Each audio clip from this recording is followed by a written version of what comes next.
Hello everyone, welcome back to the Maverick channel. Back here to give you the crypto content, the crypto news to help you and to help myself see the trends. The more I do this research, the more I look at different crypto news, and given the amount of time I've been in the crypto space, of course, same as most of my listeners, you've all been here for a long while. I've been here for at least 4 years and a couple of months. So, I mean, you see certain trends and way things are going. Crypto changes so fast, but at the same time, there's some things that are consistent. So today we're going to cover just a couple of news articles that have come out. And if you're interested in that kind of thing, guys, don't forget to hit that like and subscribe button. So the first thing I want to cover, if you haven't seen some of the old videos, in case you're new to this channel and you've never seen me talk about this project called the Matic, I suggest you go and watch one of those videos. And that's all I'll say about that. But however, so there are like 4 versions currently of this thing called the Matic. There's a version 1, which is like the Genesis. There's like 500 of them. The next version has 700, I think. Then the third version has like 1,000. Then the fourth version has like 7,500. And then eventually they want to create a key which anyone can access. So if you have this key, you can access different metaverses or different opportunities created by or that are then brought forth by this particular team that's building this Matic. Now, the founder is very, very well known in the Decentraland ecosystem and the NFT ecosystem way before this stuff became popular. Has huge trust in the community, huge following, and they're the people building this project. So here, they're reminding us that obviously, guys, by the way, if you buy the Matic, you can go to their Discord channel and then you claim a jacket. But even if you don't claim that jacket, you should. But it's from a separate company. But even if you don't, as long as you hold that Matic, you can come to this place in Decentraland called Wonder Zone. Guys, just set off like 20 minutes of your day every day. Just come here, whether you have the Matic or not, and mine. When you mine here, you get these, different gems like diamonds and all other kinds of gems, gold, and you can use this to mint clothing. Guys, in the crypto space, you need to explore things that majority are not exploring. And by the way, when you come to Decentraland, you'll find a ton of people that come here every single day, every single minute, every single second. You find a ton of volume of people that come to Decentraland just to mine this. It's just a click and then you move on. So this is a mixture of 2 platforms that I'm telling you about, Matic, Decentraland. Yeah, so go check it out. I think it's pretty amazing. They're reminding us here that Matic holders get a 5% mining bonus at the Wonder Zone games in Decentraland. Those that do not know. So the first article we want to look at today, guys, CertiK. I've covered this particular company months ago. They are basically, they're an auditing firm. They audit smart contracts. Now, if you want to view the details of how I talked about these guys, just type my YouTube name and CertiK. It should be able to pop up. Or you can check out their website. So these guys are auditing firm, but they're developing these different software. They're basically selling software as a service, and they're developing these different services that can allow companies to continuously monitor the security of their smart contracts, catch bugs before they even appear, and stuff like that. So I think, and they're focusing on the Binance Smart Chain, but they also do audits for different other companies, reputable companies. So global blockchain security firm CertiK has concluded an $80 million investment round backed by some of crypto's biggest venture funds, putting the company on track to reach the lofty $1 billion valuation mark in the foreseeable future, which means it's close to being a unicorn. So the Series B2 investment round was led by Sequoia, a California-based venture fund, with additional participation from Tiger Global, Kotor Management, and GL Ventures, CertiK announced Wednesday. So for those fancy people out there, I've obviously butchered these names, but these are names I've seen in the past before as I covered videos about where venture capitalists are throwing their money. So if you see names like Kotor, if you see names like Tiger Global, Venture, which is this one, Sequoia, just know this is serious stuff. Obviously, most of these venture capitalist firms, some of them keep their stuff really secret. So you go to their website, it's just need to know basis. If you know what you're looking for, then you're going to find them. Otherwise, they like to keep their funding secret. So it's interesting. This CertiK firm, I think, will be one of the biggest firms out there in terms of auditing. Their software suite it's beautiful. Just go check out the website. You'll be impressed. So, in other news, 5 crypto assets are set to surge in the first quarter of 2022. Guys, I always laugh when I see stuff like this. But I don't want to be disrespectful to the people that wrote this article. I mean, and also the person that did this analysis, obviously they obviously know what they probably know what they're talking about, and they're respected. The reason why I'm saying I laugh regardless of whoever says any of this is because when I see such headings, 5 crypto assets, guys, that's what I keep talking about.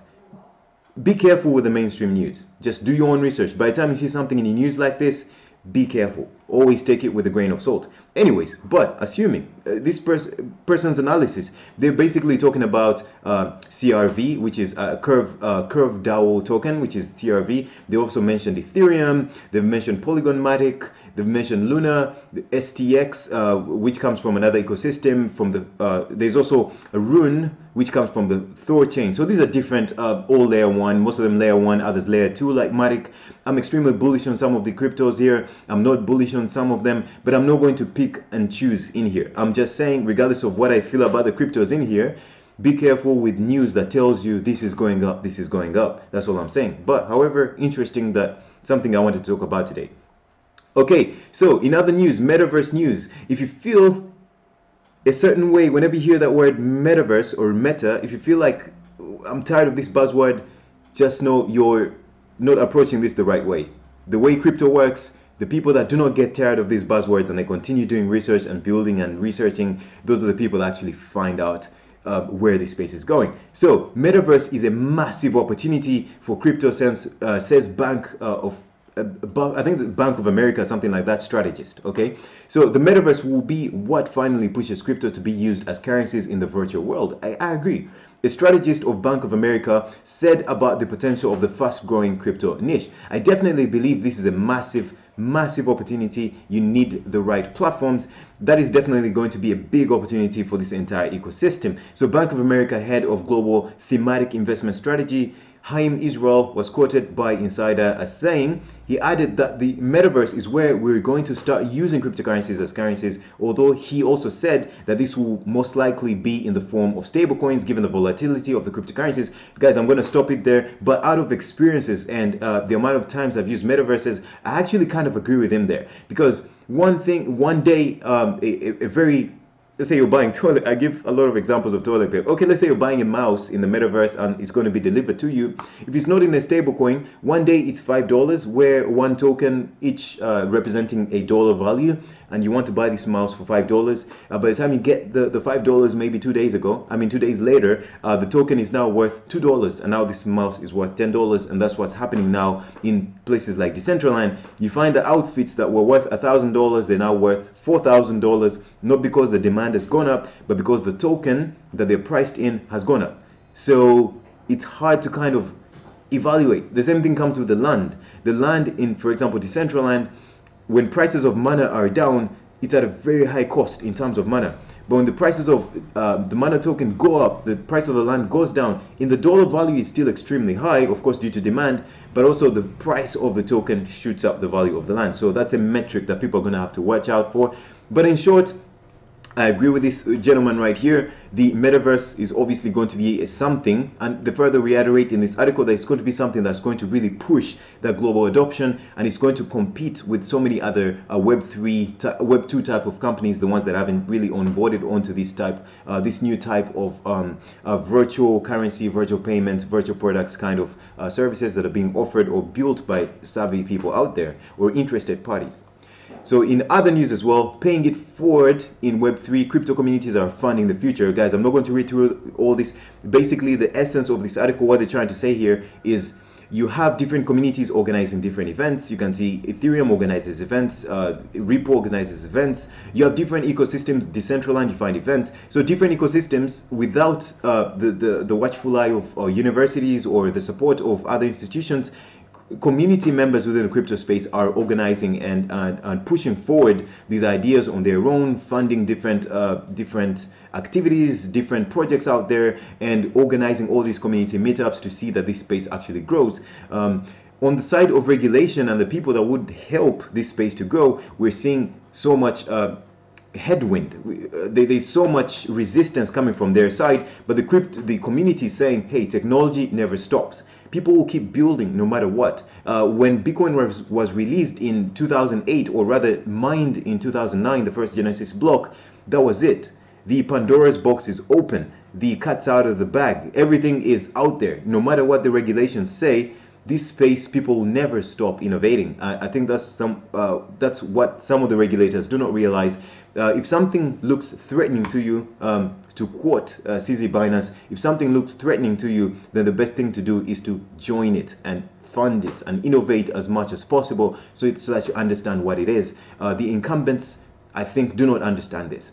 So moving on to the next article over here. OpenOcean Atlantic Wave Upgrade offers $1 million incentive to Binance Smart Chain growth.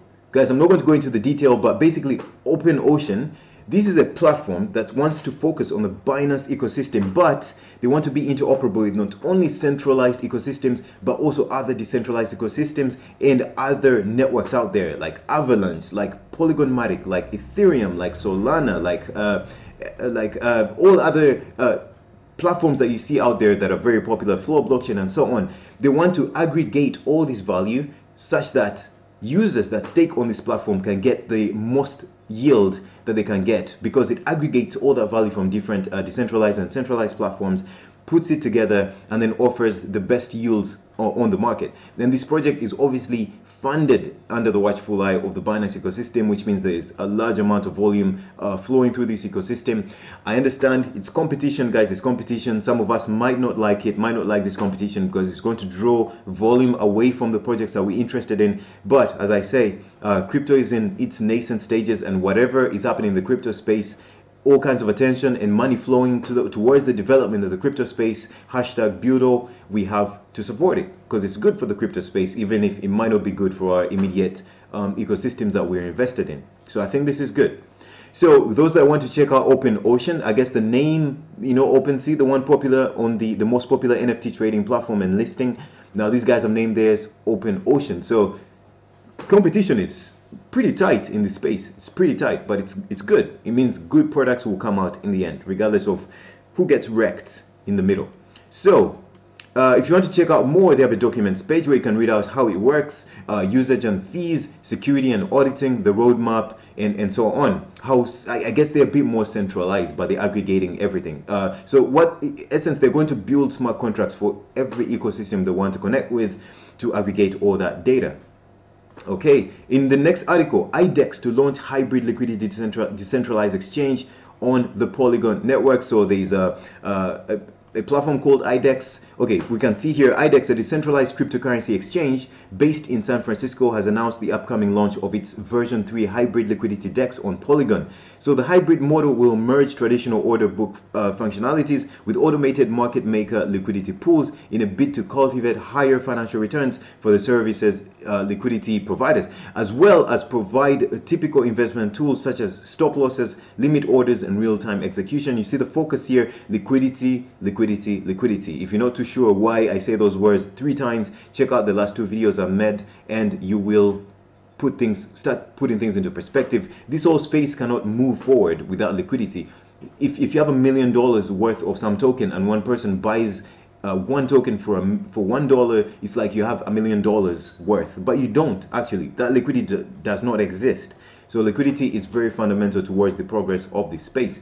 And more news about Polygon, guys. Polygon's expanding ecosystem backs Matic rise towards a new all-time high. So obviously, strong fundamentals and the steady growth of the Polygon network are just a few of the factors behind Matic's recent rally above $2.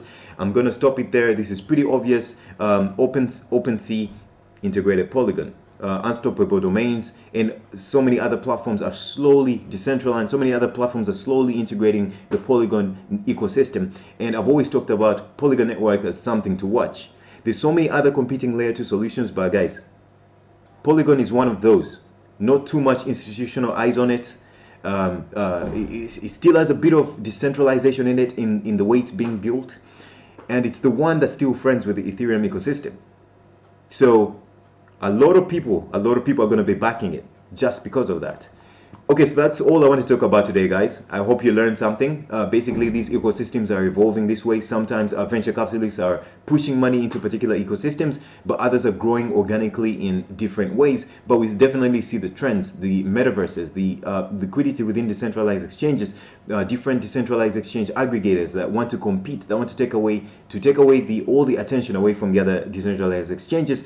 But however, guys, I still stick to the point that decentralized exchanges will never go away, because if they go away, I will build one and then I will advertise it so that people come to the exchange. So you see, just by that reasoning alone, this stuff isn't going anywhere. If it goes away completely, someone else is going to build one.